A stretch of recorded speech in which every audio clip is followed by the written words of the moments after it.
The Pistons are the basketball champions of the world. Detroit, it's time. It's playoff time, Detroit. Let's go to work. Shout out Detroit. I got to buff up, you know what I'm saying? Detroit, I'm all the way in. Detroit Pistons, I'm all the way in. Let's do it. What's up, everybody, and welcome to the Buffs On podcast. No Amit with us today, so it's just the brother battle, and we're just here to talk a little bit about just trades the Pistons could make in the wake of this Desmond Bane move to Orlando. We just want to think about what are some big swings the Pistons could take, and do we even want them to take those swings? So we're gonna hit it with a couple different trade ideas, guys that we could go after, and then just kind of chop it up about those. Valley, you got a first guy. Well, let's first of all, the Desmond Bane trade, if that's sort of setting the market for this summer, was Desmond Bane for KCP, Cole Anthony, three unprotected Orlando picks, and one pick that is like the worst of Washington, Phoenix, and Orlando or something like that, and then one pick swap. I think three of those picks were probably to get Desmond Bane, and then one of them was to get off of KCP because he has just been stinking it up in Orlando so bad, and he's $20 million a year for a couple for the next two. So I think it's about three and a half picks for Desmond Bane as it goes. But Val, you said some notes. Do you have a guy? Do you have a swing in the lieu of the Tigers that you think the Pistons could take this summer to take a step? Yeah, I do. Before we get into that, if we could just talk about that trade just a little bit, because I think that trade and being the timeline of the trade, I think is super interesting because it kind of sets the bar for what could be expected the rest of the summer, how much players will cost, and a player like Desmond Bane, who all flowers to him, Desmond Bane is a very solid basketball player. He's a Piston killer for sure. But his asking price being three first round picks, I think, is super, super interesting, and it could set the bar. For the whole summer in terms of trades. Like you said, though, Connie, they were getting off of KCP as well, which probably needed some additional assets. In terms of the move the Pistons could make, I think there's been three names that Wait, have hold kind on. You're right. I do want to let's talk about the landscape a little bit more before we get into the specific trades. Right, because Orlando did this for one, the reason is they have no shooting. They're the worst shooting team in the NBA and they desperately need it, and Bane is a fantastic shooter. But the other reason is that you guys think the East is pretty wide open next I year? was I was just about to say that I think that everybody is looking at this pretty negatively for Orlando based on what they gave up, but I I'm think that not. is so incredibly wide open, and I completely understand the reasoning as to why Orlando would do this move. I know this is a Piston pod, and we're going to get all into the Pistons, but I think it's important to break this trade down as it sets up, as it's related to the Pistons and how it sets up the summer. I think those picks are not of the utmost concern. I saw a quick clip of the Bill Simmons pod breaking down what those picks were, and they weren't crazy picks, right? Um, It's the one that's the worst of the Phoenix yeah, Washington that's the pick. That's one, the real right? prize. And then the other ones are Orlando's, which you'd expect with that roster they have now is pretty good. And I think you're making that trade betting on yourself being probably a top three team in the East for the next 4 years, right? Top Yeah. three or four team in the East. And when you look at the East, we've looked at this from the perspective of the Pistons as to what teams have gotten better, what teams have gotten worse, where are we going to finish? And I think the Magic can comfortably say that. I think other than Cleveland, and that's as of now, I would Mm. take them as the second best team in the East, or I would take them Hold on. in the There's a East. What team about the there's a team that's team in the that just final? ran through the Eastern Conference and I through think Cleveland. I think in a regular season setting, like the Pacers won 50 games last year, and I think in the Are we regular talking season, just wins total? Yeah. I yeah, mean, and I would thoroughly back the Magic to win more than 50 basketball games. yeah, I I mean, think their core four that they have there, of they desperately needed shooting. You have that shooting. If Suggs is healthy, that's obviously the biggest if. But you don't need those picks necessarily because of the age of Paulo and Franz, and I'm sure they're backing those players to take a leap as well. I mean, I yeah, support Orlando. I think they're going to be a really competitive team, and I could see them. I could see them like I know it's early, but I could see them in the finals next year. I don't want to keep going because I've been talking about my final point is like we don't know what the East is going to be like because arguably the best team in the East that's not in the finals. The Celtics have are probably not going to play with Jason Tatum next year. Jalen And Brown is on the trade market. What's up with Kristaps and Drew Holiday, even Derek White? I think that's just so unknown. I yeah. think you expect a down year big time from Boston. That's why it's so open. But And like uh, with Cleveland, a couple unceremonious ends in the second round, like you're not really that terrified of them in the playoffs. Sixers, uh, I mean, what can you say about the Sixers? Bucks seem to be trending the wrong way. It seems like a lot of teams are trending the wrong way, and then it's like the Pacers, and you can like the Pacers are really good, but like teams can talk themselves into we could maybe beat the Pacers, right? sure, And so like really anybody can make the finals out of this next year. And that goes into this conversation that we're going to have about the Pistons because the Pistons put up a fantastic fight against the New York Knicks. I mean, arguments could be made that if Isaiah Stewart doesn't go down, uh, or we win that series or whatever.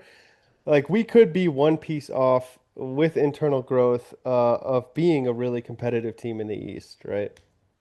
That's where that's where the Orlando trade for me falls a little bit short. They're at their ceiling now as far as like flexibility. It's all internal second development. apron. Because like you've mentioned before, Connie, like you can't make moves once you pay four guys that much money. Like you're pretty much locked into that's your team. And I think where Indiana, the reason they're in the finals and the Knicks aren't is because they're deep. Orlando is not deep now. You know, they have young guys who they hope to develop just like us. So they're gonna become a better team just by the young players that they have improving. But again, it's not always a given in the NBA that like players like Anthony Black or Paulo even like they just keep improving their I NBA I would skill bet set. on Paolo. I would as well, but it's like what if he just stays kind of like Yeah, that's a good point. inefficient? Um, so that's like for me, this is why if I do want the Pistons to make a move, it's you're not I don't want them to make a move to be competitive in the East because we're gonna be competitive if we don't make a move. This move that if we do make a move, it's to win a championship, which there's some tough teams in the West, but like you said, if you just Shea gets injured, it's a free championship basically. So I do want these moves that we're going to talk about, I think are realistic in the sense that you make them to win the championship. They're not necessarily realistic in what we think is best for the team. But I completely agree with you guys. The East is wide open right now. I do think Indiana is the best team in the East next year as well. And I think that's just the extreme difficulty of it is the East it does look open. It does look open. There is It could be a trap card though. it could be, but there is potential reason to make that move, to hope to take your team higher up. But that's the big debate with the position the Pistons are in. You look at the Magic, yeah, we started our rebuild at about a similar time, but they saw much more success earlier in the rebuild, obviously, right? They won more games. So in a way, they're kind of ahead of us, Oh, and they're now kind we of did. of course, but what I mean is like they've gone through it and they said, okay, this is our core.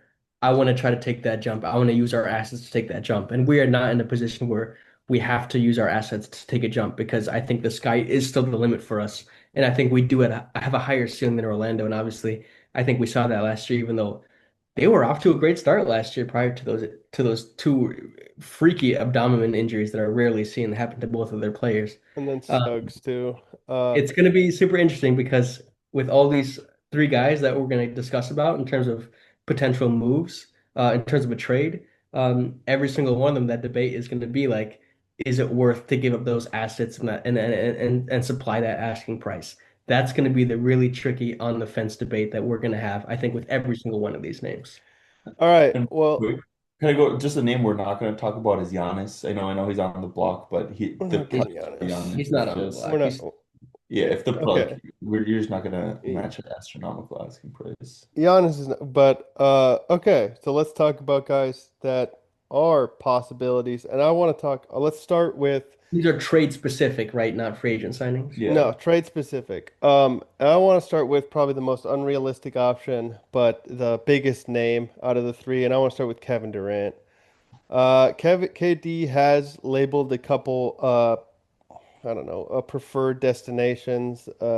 He's mostly looking at Texas teams or what is it, Miami? It's like Yeah, Houston, San Houston, Miami, Antonio. Memphis, basically. Yeah.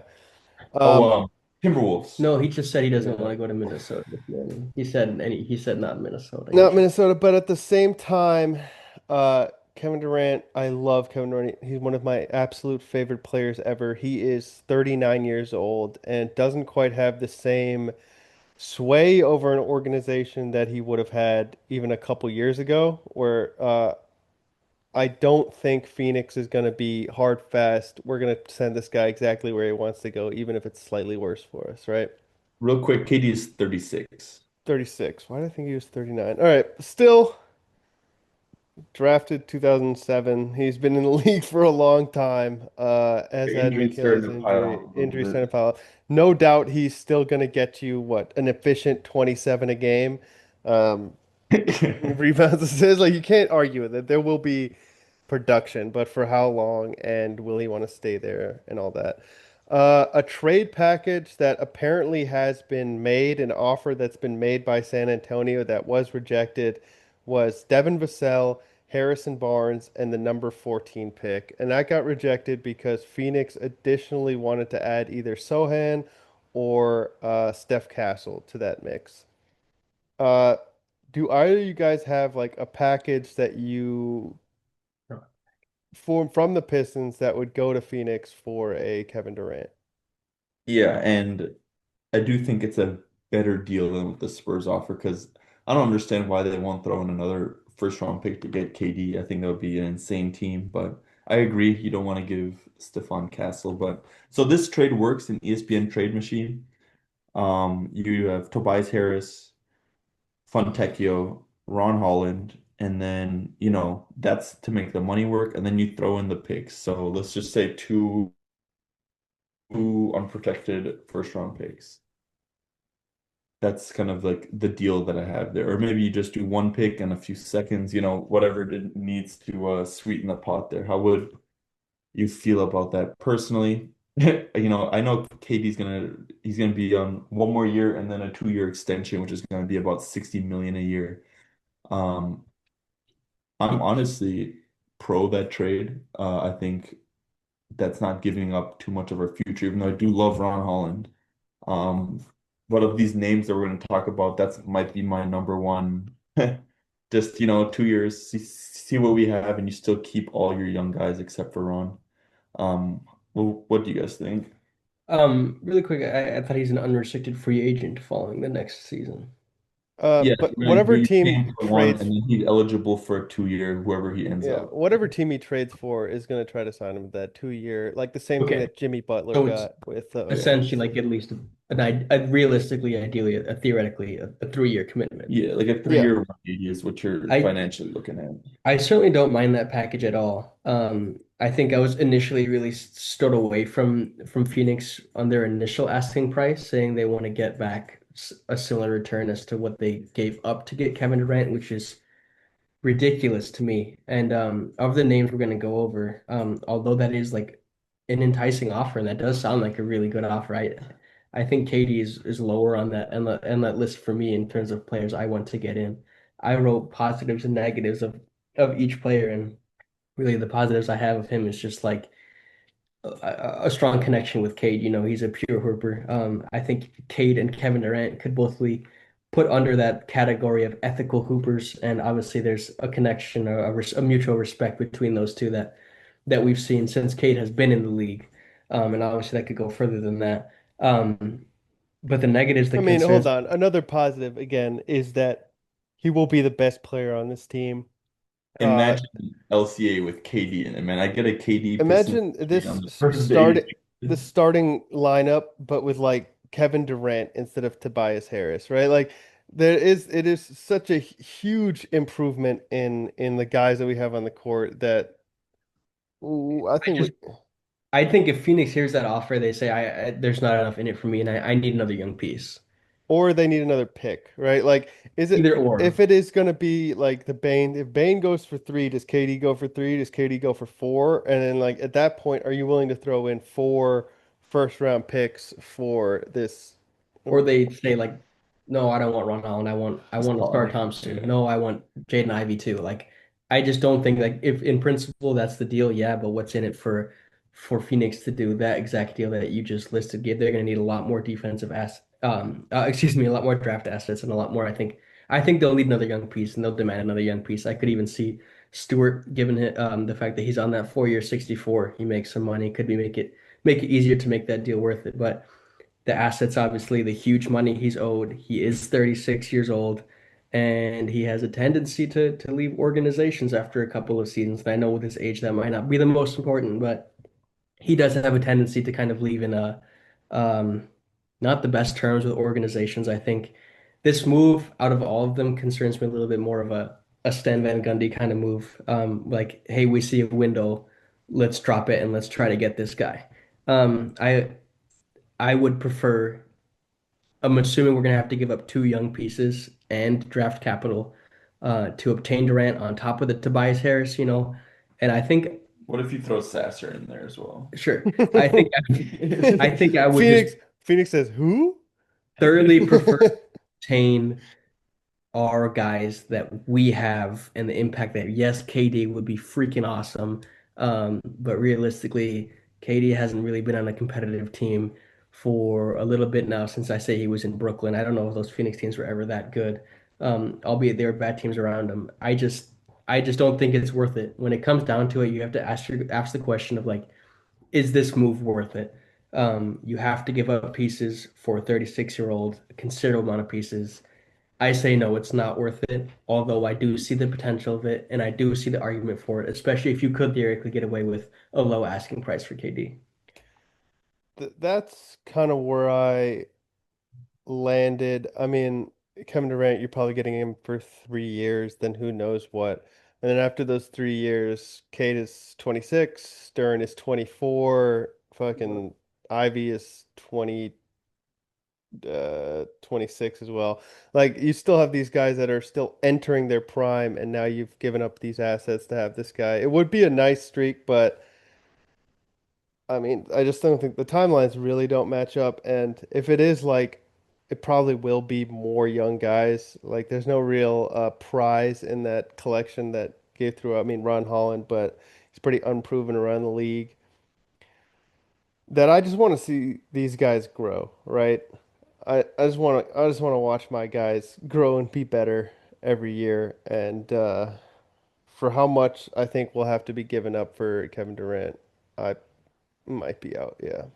And just one thing I want to quickly finish off on KD is during that theoretical 3 years that you have him, you're due to pay Asar, you're due to pay whoever's here, you're due to pay people, you're due to extend people, and I think that just comes with too many headaches and scratches, and I'd rather pay the people that we have here than Kevin Durant.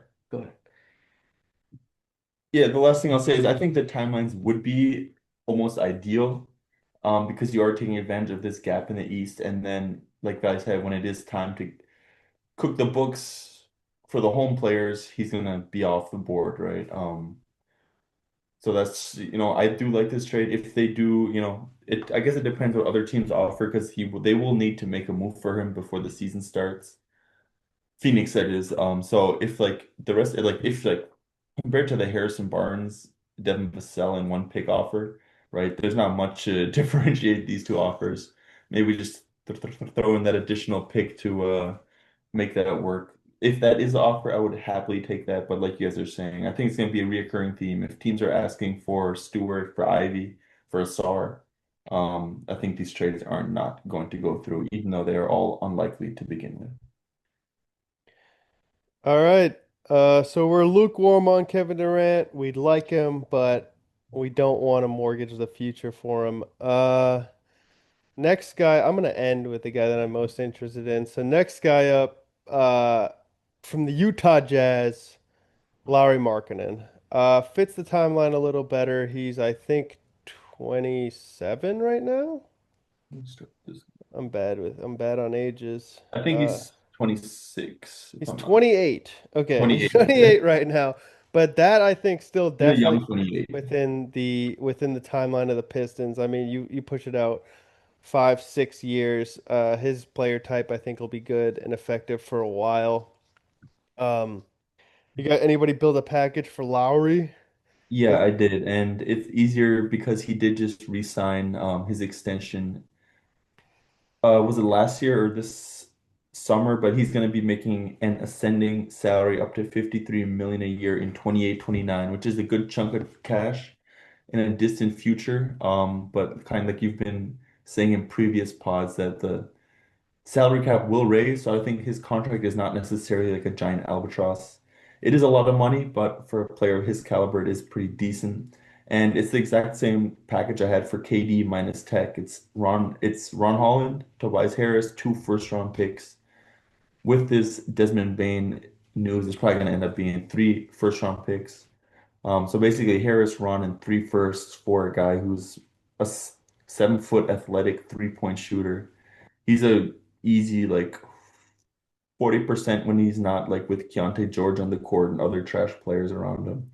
I think he would be a absolute ideal fit, especially with Caden Ivy allowing him to, on the Bulls, he was just kind of in the corner. So you need to find the perfect mix between being on ball and just staying in the corner. But man, I've been a fan of him for a long time. He's a really good player. He's an all-star. I think he could easily average like 23 a game, like an efficient 23 next year for us, and Yeah, he would just a thrive good on fit. this team. Yeah, he'd be I a mean, great. his like you said, his efficiency's a little down playing with a tanking Utah team. Yeah, I mean, I think if we it's figured not one his thing fault. out over this past season is that playing with Cade Cunningham gets you much easier shots, and that really helps really good shooters. And Lowry is a really good shooter. Um, yeah, the fit is not a question at all for me on this team. But what's the package you came up with for Oh, Lowry? yeah, Tobias Harris, Ron Holland, and three first round picks. So similar sort of thing, except you're not throwing in Tecorino. Yeah, that Uh, was just for because Katie makes like 10 million more than Lowry. I gotta say, just like first time hearing this off the bat, I'm taking that deal. The And problem is, isn't Danny Ainge the stinkiest GM in the league and doesn't It's like doing I wrote anything? that down in my notes. he Huge lo that although repeatable is Utah and Danny Ainge's stinginess in terms of demanding assets in return. And I've heard he's the hardest guy in the NBA to make a trade with from his time in Boston. I mean, you saw it. He got the freaking boatload for he got the Rudy Gobert boatload, Donovan Mitchell boatload. Is he gonna let him go for three first round picks? That I'm not so sure about. If it's four, how you smelling on that? Uh, No. I before would you do like three in a swap would be my absolute max. three in a swap, real quick, the salary. So he's gonna be making $50 million a year. Seems like a lot. The salary cap this year is 140 million, and you hit the luxury tax at 170 million. At the end of his contract, 28, 29, it's projected that the salary cap will be 200 million and the luxury cap hit at 250. And then like good teams go over the luxury cap first apron at 260. So like it's a much smaller chunk of change than That's why it's great timing. It's always good to get people right before the cap rises on a long uh, contract, and then like normal contracts turn into great contracts, right? Mhm. Just due to time. yeah, yeah. Three in a swap for Laurie. I think he would fit in obviously, yeah, perfectly again. Valley, how you feel about that one? Um, yeah, I think I could be more sold on this one. It's worth noting Malik Beasley has a former connection here and went out of his way to comment on Instagram about it, adding some fuel to the fire. I think a stretch four is just what we need. And when you look at all three of these guys, they would play the majority of their minutes at the four. I don't think he's meant to be a first option, and I think that shows with his shot selection. Earlier in his Utah days, his shot metric, his shot chart was completely different as to what it is now. Now it's pretty much I don't pass the ball, I'm touching it, and I'm getting up a three. I don't like his shot chart now. If you look at it, it's strictly shooting threes. It's not much else, which he's great at everything else too. And I'd love to see more of that three level scoring that he has. Negatives, high asking price again, like we said with Danny Ainge, just breaking down his contract in the 25-26 this upcoming year, he's due $46.3 million and on his last year of his contract in the 28-29 season, $53.5 million. Like you said, with that cap rising, I think that'd be a pretty good time. I'm more open to this than the KD one, but again, I'm on the fence with all these, and I lean towards no on every single trade because So if they called and they asked for this price. Harris, Ron, three firsts and a swap. Are you saying I no? would probably say no. Um, I would probably say no. That's a lot to give up, and I know that's kind of similar to what Orlando just did to acquire Bane in terms of the draft capital you give up, but I just don't think I'm comfortable doing that. I don't think we're in a position where we need to make a move.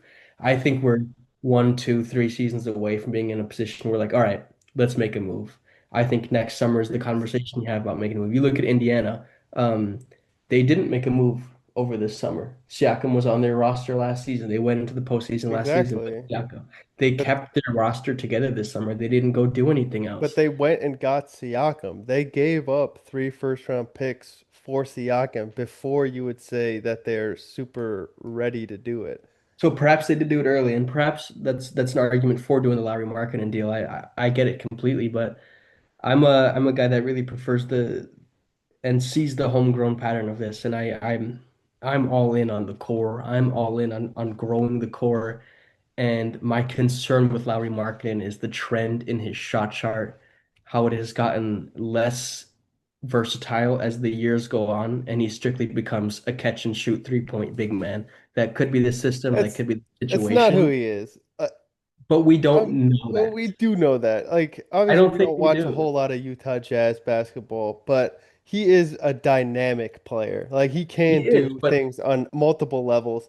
And I think you should, in some way, throw out this past year, Even uh, the past 2 years. past 2 years, but where then Utah has been. what are those last 2 years? Because all he's done those last 2 years is just shoot more and more threes and shoot less and less inside the Because paint. And those he's shots been, are yeah. further and they're contested. Because they've I been Well, understand they're told more supposed to contested win because games. there's you could nobody, still go there and is die. nobody else on that roster, man. He is playing on a team that is actively trying to tank. Like, Yep. it's not a it's not a situation where efficient basketball comes out of your star player. The one year where they were trying to did do a little something with him, he was far better than that. He averaged Yeah, 25 a game. this Yeah. was 3 years ago now, like when they actually tried to And if you win. put him That on the Pistons where there is 50% gravity field in goal, other 40% places, from deep. there Like is there's nobody on Utah that creates gravity, right? But on the Pistons, I mean, obviously Cade gravity. There's rim rolling gravity. There's other they shooters time. that are gravity. Like there's other places the defense has to go.